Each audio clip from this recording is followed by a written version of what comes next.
misalnya ini saya ilustrasikan beberapa kondisi potongan aja. Jadi ada satu bagian balok yang dipotong di sini misalnya. Lalu ada yang lain yang dipotong di sini vertikal tapi dipotong di sebelah bawahnya misalnya, atau miring atau gini gitu ya. Mana lagi? Gitu. Ya, ini nanti tambahkan. Itulah ya. Jadi ada sejumlah potongan yang akan saya gambarkan arah positifnya. Nanti kita coba cari ketentuannya apa ya. Ini kita bicara konvensi tanda ya. Konvensi tandanya perlu karena kita perlu menggambarkan arah positifnya di semua potongan ini. Yang normal sudah kita tetapkan di rangka batang yang lalu. Gaya normal itu selalu keluar dari potongan. Jadi kalau potongannya sini, gaya normalnya ada di sebelah kanan sini, N-nya pasti ke sana. Ya. Ini kalau potongannya seperti ini, gayanya ada di sebelah kiri, N-nya mesti ke situ. Ini potongannya demikian, gayanya ada di sebelah atas, N-nya ke sana. Kalau gini, N-nya ke sana. Ini potongannya, N-nya ke situ. Arahnya selalu searah dengan batangnya. Ini ke sana, N. Ini ke sini, N. Ini ke situ. Ya. Selalu keluar dari potongan. Oke. Nah, sekarang gesernya saya gambarkan. Kalau di sini gaya gesernya itu arahnya ke sana. V-nya ke situ. Kalau yang ini V-nya ke sana. Kalau ini V-nya ke situ. Ini V-nya ke sini. Ini kemana? Ke sini V-nya. Yang ini ke sana. Terus yang ini ke sini. Dan yang ini ke sana.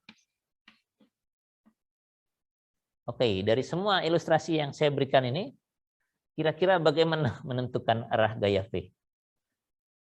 Ini yang saya gambarkan ini semua sudah arah positifnya yang benar. Ya.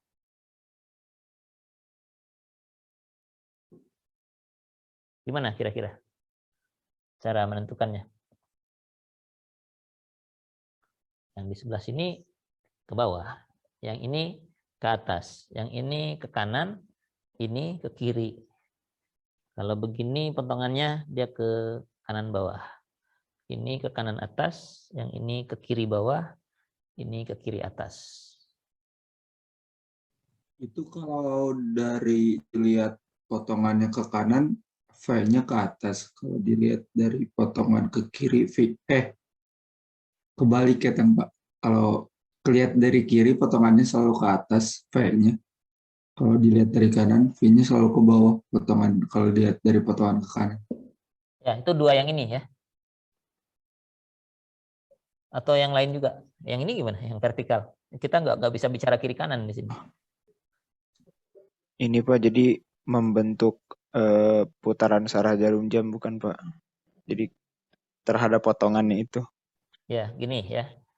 Ini ke sana.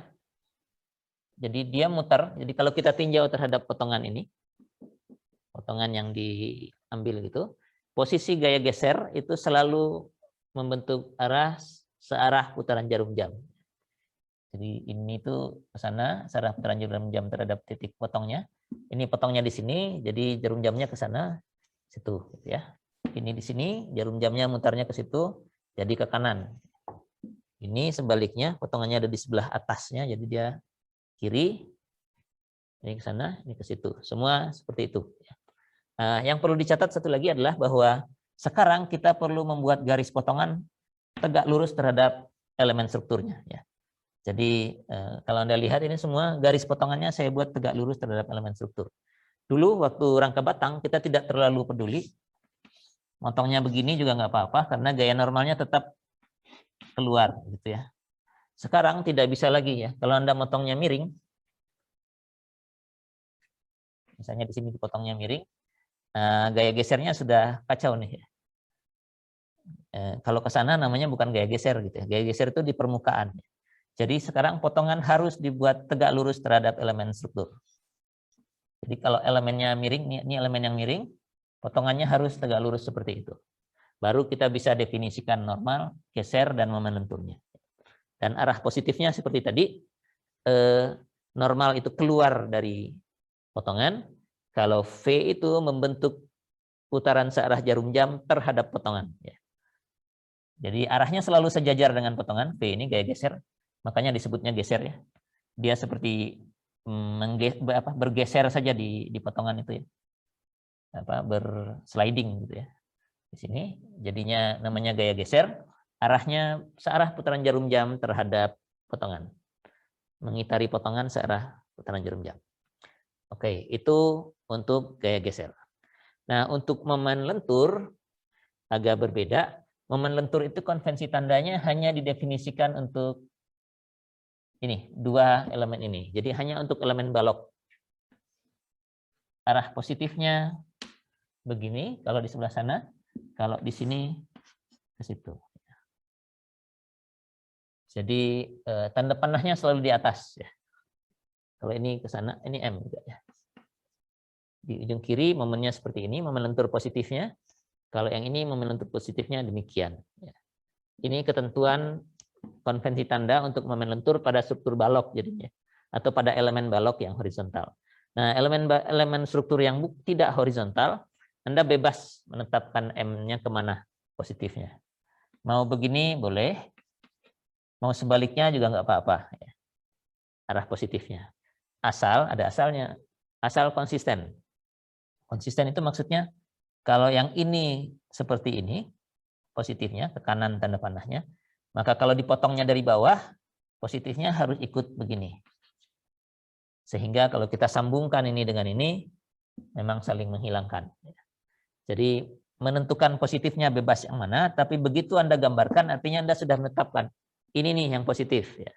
Nanti di potongan yang lain, kalau ketemu seperti ini, positifnya jadi begini, mengikuti apa yang sudah Anda tetapkan di awal tadi. Ya. Jadi begitu. Untuk M, momen lentur tidak ada konvensi yang khusus. Anda boleh memilih kemana, yang penting lentur, bentuknya momen kan ya. Ya bentuknya momen kalau di permukaan ini ya seperti ini, cuma nggak ada pilihan lain. Hanya tinggal tanda panahnya di sisi yang mana. Kalau untuk elemen horizontal, momen positif itu tanda panahnya ada di sebelah atas. Ya.